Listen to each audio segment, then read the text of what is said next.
About 1.1. So what I traditionally will do is I'll post the worked out solutions a couple days after we finish the section. I used to post them with the notes, and then inevitably everybody just used it to copy that and pretend they did the homework on their own. Everybody would look at the completed answers and then somehow convince themselves that they understood what was done, so they knew how to do it. And that, well, that goes badly. So we'll come up with some sort of a system. Like maybe what I'll try to do is write down the answers to all the homework questions, so that you at least have the correct answers. And then I'll post the worked out solutions afterwards or something. Would that seem to work okay, probably? Okay. In 1.2, You gonna record this? I think I already started. Yeah. Oh.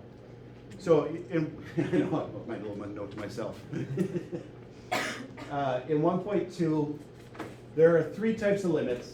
And I believe the other day when we talked about it, it sounded like a lot of you remembered that part. There's analytical, which is equations. There is graphical, which means you look at a graph and try to find the limit answer. And then there's numeric, which is going to be a table. Now, I believe you went through all 3 last year. I don't know how detailed you went into them. Guess we'll find out. But I feel like we have to talk about limits slightly first before we do most of the calculator. Who did we start with yesterday? Sebastian? Do you want to choose who's going to start today? Oh, wait. All right.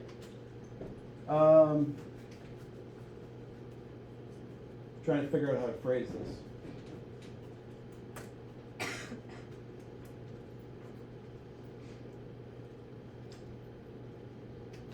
Do you remember the definition of a limit? I mean, that's probably the worst possible question. Yeah, easy. Oh, okay, that's the worst question? Oh, no, I'm saying yes, like easy. Is that sarcastic? No. Oh. What is it? The limit is basically what a graph or a line, like the equation, can say about a coordinate of a whole. So it's figuring out what doesn't exist using predictions. I don't know if that's wording of it, but. Oh, it's definitely not. You were trying to explain it, which I got. I didn't even know if you guys did the correct definition either, but. Did you guys talk about from the left and from the right? Mm-hmm. Okay. So a limit, a general limit, is when the value from the left and the value from the right converge to the same value. And then that's a 2-sided limit. There will be 1-sided limits, from the left only or from the right only. But whenever you hear limit, for the most part, most people think of the 2 sides converging upon a single value. And the word converging is kind of important because you'll have ones that don't. They'll be the same height, but not converging. So converging would be like settling, like turning into a number, something like that. So if you are looking at a picture, Owen, who are you going to choose? Donald, go for it. If you're looking at a picture, what do you look for on the picture? If I'm trying to find the limit at 6, x equals 6. In the function or on the picture itself? Picture itself. I'm looking to see where it kind of stops, like if it just stops out of nowhere, or where it just touches the other point, or where it gets in line with the other point. I think you meant that right? I might have said that in a weird way. Yeah, you did. That doesn't mean it's wrong. Okay. Everybody's brain works different. Picture one's probably a bad example because when you look at a picture, your brain does things. Okay, so when you're looking at a picture, you would look at the line on the left-hand side, see what height it is at. Then you would look at the line on the right-hand side, see what height it is at. If they're at the same height, that's the limit value. You don't actually care what's in the middle. And that's what you guys were essentially trying to say about like a hole in the graph, things like that. So I kind of understood what you were getting at. It's difficult. Is that okay? Do you somewhat remember that information about limits? Okay. So then what I wanted to do is I wanted to find a numeric limit. And I think if you turn to page, this is where it's skipping around, that's why I wanted to get to the calculator. Page 11.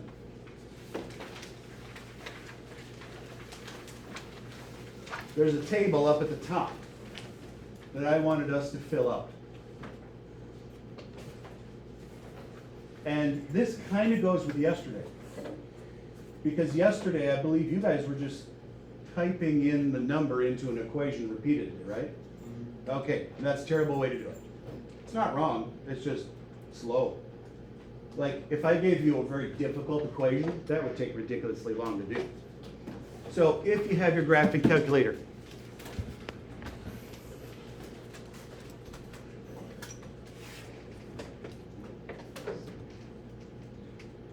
first thing, unless you have something on your calculator you don't want deleted, by far the easiest way is you reset your calculator every time. So you guys remember changing windows, changing settings, putting in equations, things like that, right? Or like using the lists for stats. What happens is your calculator keeps all that and stores all that, and it uses it for things. And so frequently you run into complications of something you were using it for a previous class, previous problem. And there's so many settings on this thing that, well, most people it takes longer to explain how to change them back. I generally just reset my calculator every time I use it. And I don't mean push the button on the back. So above the plus sign it says memory. And so I usually do this. You don't have to, I'm just showing you what I do because it's quicker. So if you hit second, did I hit second?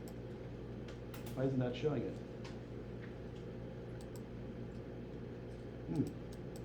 That's cool.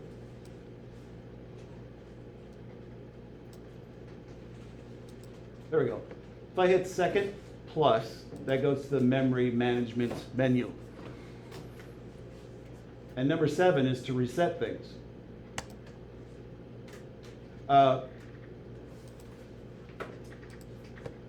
Notice you can clear things from here as well if you know how to do things individually.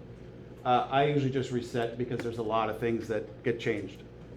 And then I go to default, and that basically just puts your calculator back to when you first got it.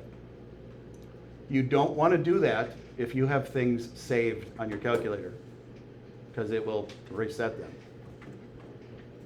Now, for the most part, I haven't run into students for a while that save anything on their calculators. People used to a while ago. You guys just usually put things on your phone now. Okay.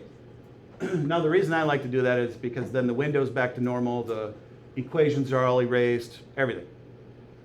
My eyes are garbage. Oh, no, you already called on somebody. Who'd you call on? You called on Donald? Donald? Yes. Who do you want to call on? Seth. Seth. What equation are we using for all of these table values? The blood sugar is at the top. Perfect. Perfect. Do you remember where that goes in a calculator? Y equals. Good. Now you guys are generally going to equate y equals to like graphing, which isn't wrong. But your calculator treats it differently. Okay, you want to read it off to me? I can't read that. It's a fraction, isn't it? Yeah. Okay. I'm going to hit alpha y equals. It's like a hidden menu for most of you. If you have a TI-83, it won't show up. Number 1 tells me I can put things in as a fraction. I think some of you already knew little things like this. What's the top of the fraction?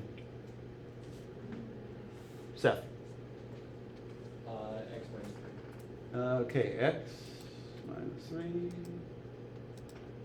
And then I'm just gonna hit the down arrow to go to the bottom. X squared plus 2x minus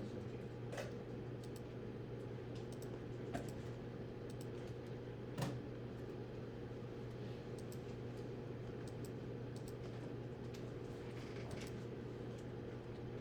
That squared looks so huge. Okay, now the advantage of putting it in as a fraction is that you know you typed it in right. If you don't use the fraction button, then you have to use parentheses divided by parentheses, which isn't bad either. There's nothing wrong with that. So it's just kind of personal preference. We're gonna get a lot of complicated equations, and so I like to use that button because then it tells me the square roots are correct, the powers are right, you know, like, I don't have to worry about certain things. As soon as I type that equation into y1, my calculator actually uses it in the background for everything. Like, if I hit graph, the calculator just shows all the answers that it has on a graph. If I hit table, it shows all the answers in a table format. If I do plot something, you know, I can't remember what it's called, stat plot, it'll show me various parts of that. Your calculator actually uses the equation for everything in the background, you just don't see it. Most of you just used it for a graph, which is cool, that's fine. There's two ways we are going to fill out this table right here. One way is we're going to use the table feature. So above graph, well, mine's blue, it says table. But if I go to that, well, it's not even remotely the numbers I need. Oh, that's right. I put it in as a fraction, so it's going to give me answers as a fraction. That's not a huge deal. Okay, but that doesn't help me at all. I want different numbers. So above window, does that say TBL set? Okay, good. You guys are going to be my eyes. If I hit second window, it's actually me telling the calculator how to make the table. Like, currently the table goes by ones. Starts at 0, goes by ones. That's what it says. But I can decide how I want the table to work. Our numbers aren't evenly spaced. It's like random numbers around 3, right? Yeah, 29, 299, 29. Yeah, they're not evenly spaced at all. So what I'm going to do is I'm going to make it so that I'm going to type in the numbers. And I'm going to go on independent and put it on ask. And so it's not going to create the table until I tell it what numbers to use. So now if I go back to table, it should be empty. Because I haven't told it what numbers. So I'm going to do 2.9, hit enter. Then I'm going to do 299. Okay, the fractions are getting annoying. 2999.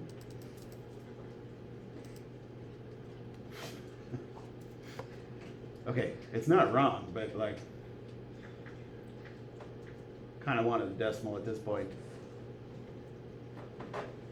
Okay, I'm gonna cheat. I'm gonna make it not a fraction anymore. Come on.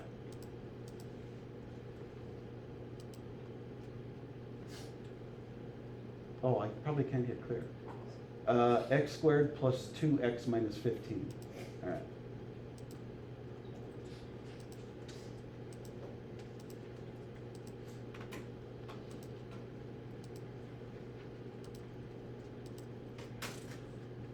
There we go.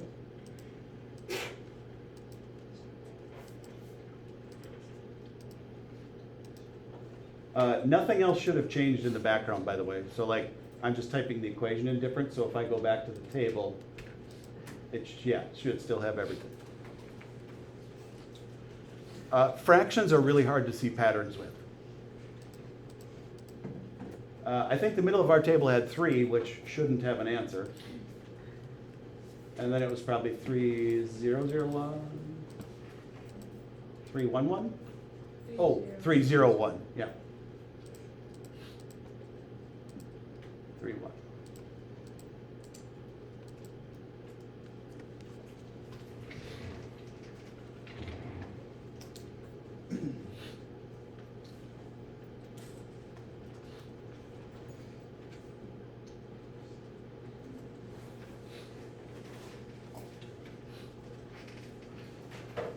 I'm just gonna write them on the table in my packet here, because there's no way to copy and paste any of this info from your calculator.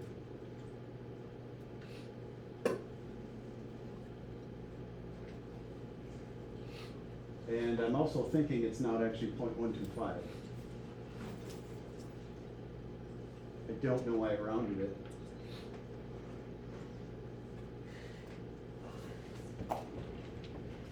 So basically, the calculator only shows as many decimals as it can fit. If I actually move my cursor onto the number, I'll get the full decimal. So I don't know why it rounded it. Oh, I bet it's 150. 1498, sure.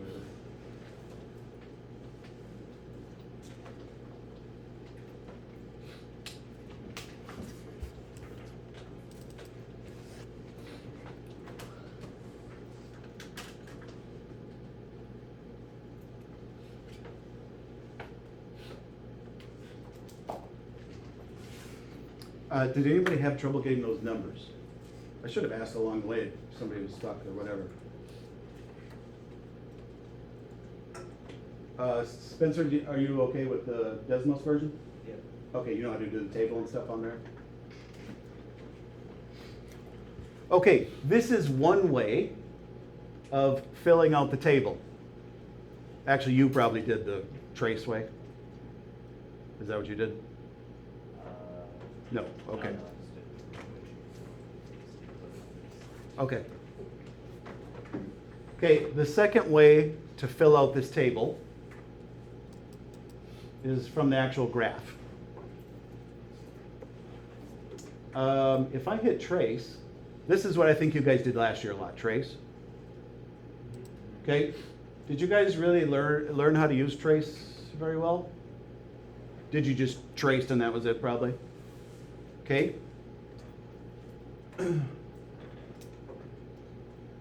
If I was trying to fill out 3.1, would you guys just do this until you got close? Okay. Well, the issue with this is, it doesn't actually like get on the number I want. Oh, wait. If you hit trace and then you start pressing a number. That's what we're doing. I was teaching them. Oh, sorry. No, that's okay. You can have trace go anywhere you want. If I want trace to be at 3.1, I type 3.1 and then hit enter.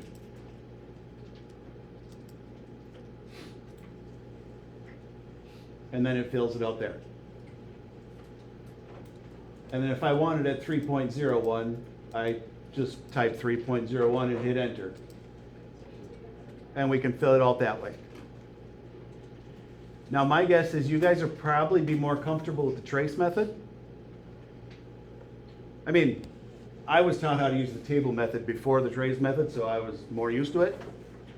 But I feel like you guys will probably be more used to this.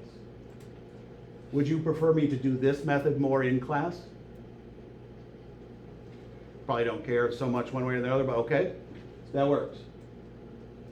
Now one downside about the trace method.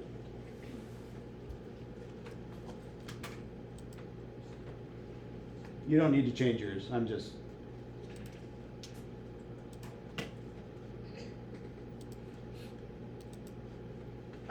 Let's say the X value you need is off the window. If I go to hit trace and type 3, I believe it's going to tell me error or something like that. Yeah. I don't know why, but it freaks out if you try to trace off the screen.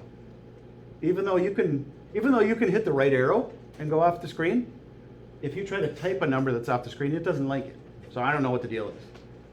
So the one main thing you have to do is, okay, you have to have the window be around the X value you're using. It's kind of goofy. You'll know if it's not right because it'll yell at you. Okay, let me go to this page and fill out the table, and we'll talk about the answer from that table.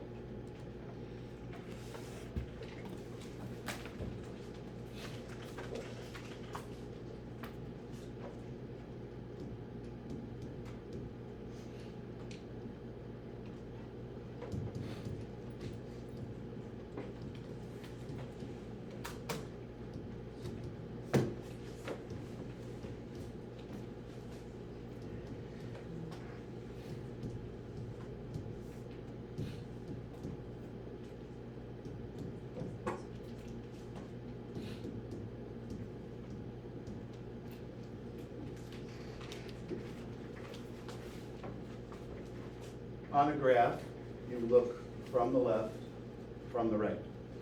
On a table, you have to do the same. If you're trying to find the limit answer, I'm going to look at the answers from the left.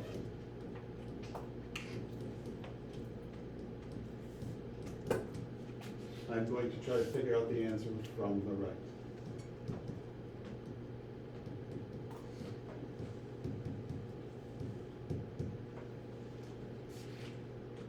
What does it appear to be turning into from the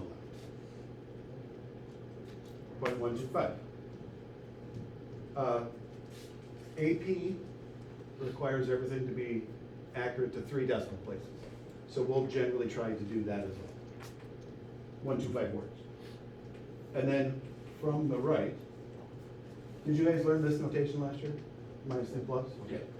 So this is from the left, from the right. I mean, if you want to call it 0.1249, that would be fine as well, but otherwise it's 0.125. Because these are the exact same answer, the limit from both sides would be 0.125. If these were different for any reason, there's no limit.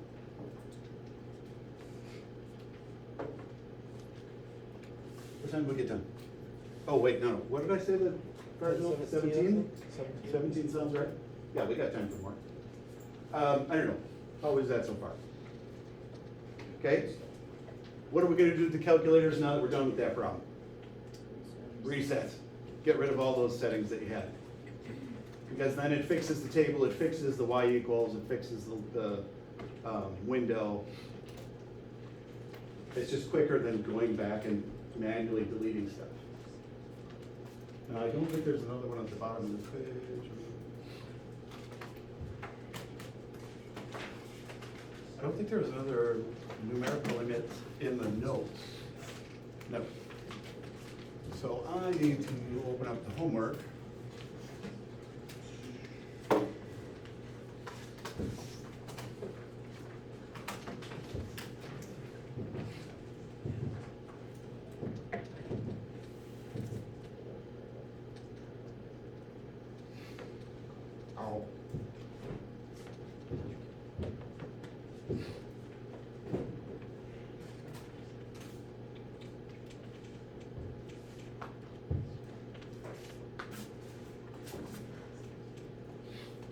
There we go.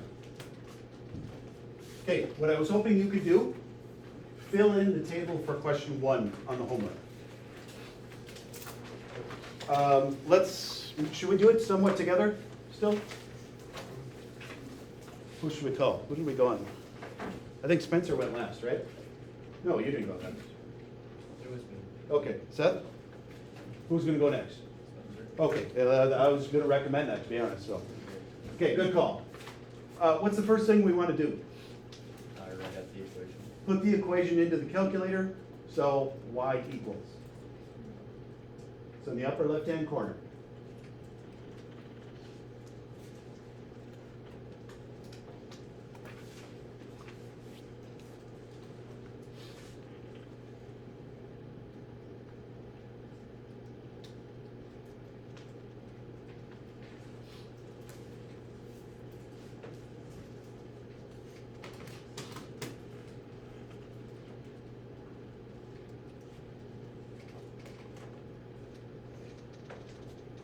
Okay, Spencer?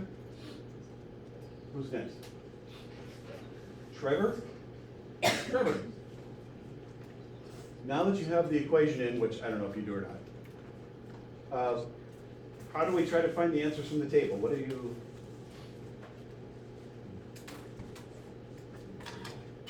Well, no, sorry, I shouldn't have used the word table. How are we gonna find these answers? How do we get the picture up again? Graph. Hit graph once you've put in the equation.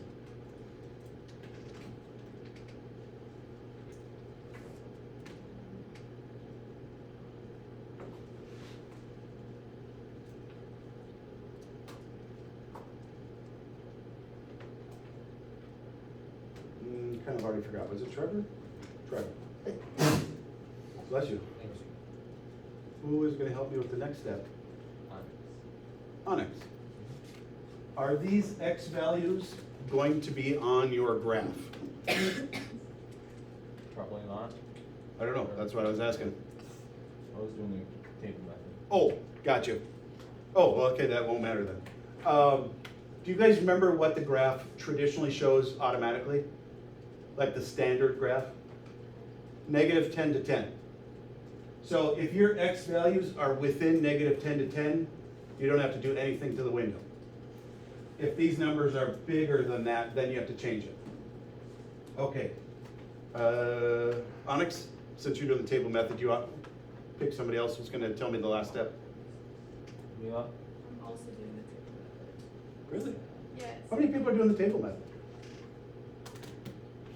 Okay, I thought I asked which one you, do you guys prefer the table method? I do. Okay. Oh yeah, you guys confuse me now. Okay, the last thing I would do if I did the graph method is I would just type in these 5 numbers to get answers. Either method, obviously, you would have the exact same answers. Neela, do you have them filled out already? Yes. What did you get for the 5? For the negative 0.98039. We'll go with that. Negative 0.9980. Cool, say again? 0.9980. Negative 0.99? 99, yeah. Yeah, okay. Then error. Does not exist. And That's what then that symbol is, that way. negative 1.0. And then negative 1.0. Okay. From the left, turning into negative 1. From the right, it's going downwards, but also at a negative 1. So my two-sided limit, negative 1.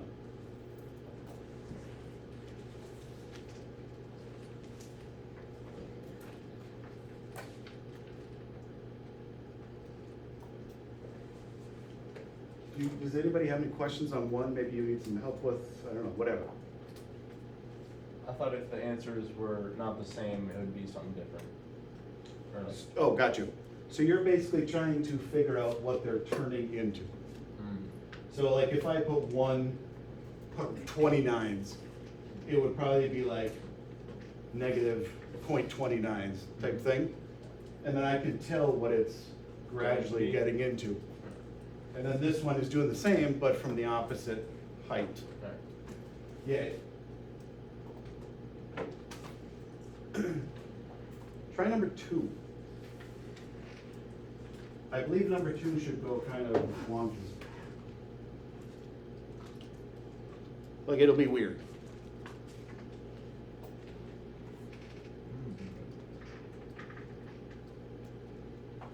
Huh? And if you're looking at the graph, no matter how many times you zoom in, it's still wonky.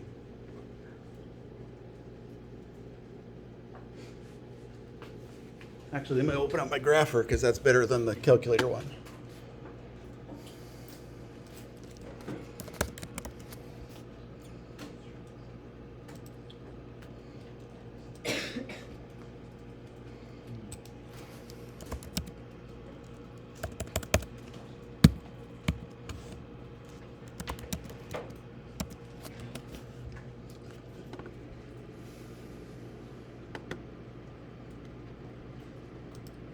Oh, I'm thinking of a different one.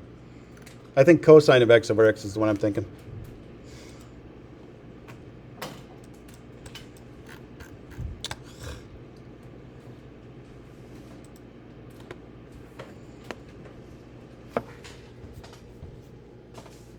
There's a function that's just like those that oscillates up and down like crazy the closer to zero you get. This one's not it. This one's boring. I shouldn't say boring. This one has an actual answer. I think it's 1, isn't it? Yeah. Probably 0.98, 0.99, 1, 0.99, 0.98. I'd say Pretty much. It's like actually 1. I You got have to 1, click on 1, it. 0, 1. Because they rounded it. Yeah, they rounded it. They Oh, rounded yeah, it. It's just a bunch You have to go on. It's very close to 1, yeah. Yeah. Okay, so it's 0.99, 0.99. Basically, we'll just make this look better, but yes, gotcha. I got what you're saying. This one actually does have an answer in the middle. Frequently, you will not.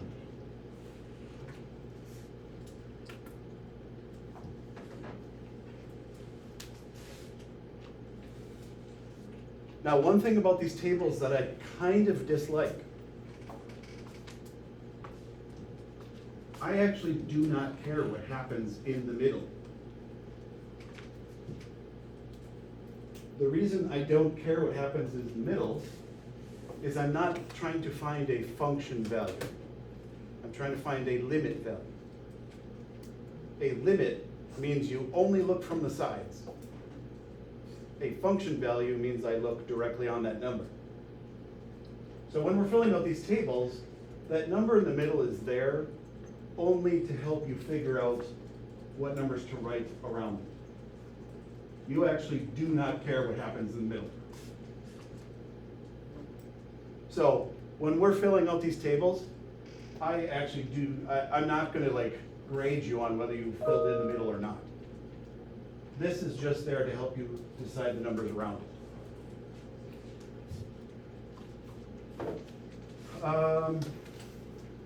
We probably have time for one more if you want me to do one more with you.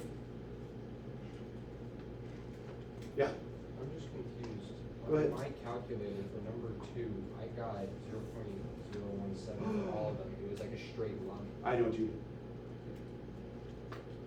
You also did not reset your calculator, probably. Correct? I don't think I did. I just created some values and then went to the next Well, that's part. not resetting. Yeah. No, it's not a bad thing. Are you in physics? I am. Yes. So physics immediately has you change everything to degrees. Should I be a radian? In calc, everything has to be radians. Do we know? It's an annoying switch if you're in both classes. We will generally never use degrees for anything.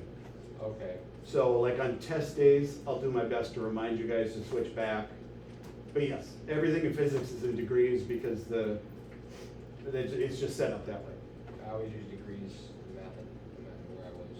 I Yeah, used- see, when you're using regular functions like this, it has to be radians. Okay. If you had it in degrees, you could translate these values into degrees. Okay. Like when you're typing in, well, 0 should be the same either way, but this.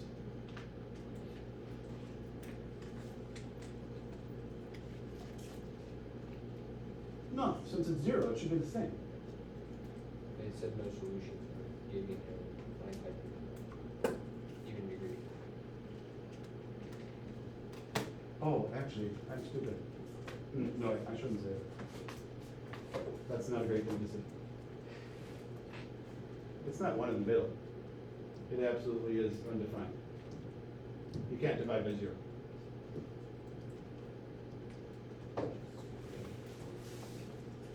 But your values should have been exactly the same pretty much. You said your table had values that were different? Yeah, I used the trace, but it would be the same on the table. It gave me like 0.017 for all. It was like a straight line. I bet it's typed in wrong then. So the reason I say that is, normally it matters a lot because degrees and radian have different numbers to go in, but at 0, they're the same. So Yeah. your graph is stretched 360 times wider. But the limit would have been the same. So I'm wondering if the sine of x divided by x was typed in incorrectly. No, it's just undefined. No, It's undefined for all of them. That's most too, the same. That's not just for criticism. Yeah, it's like a completely flat line. Yeah. Did you put it in as a fraction or divided? I just used division. Yeah, I had the same thing.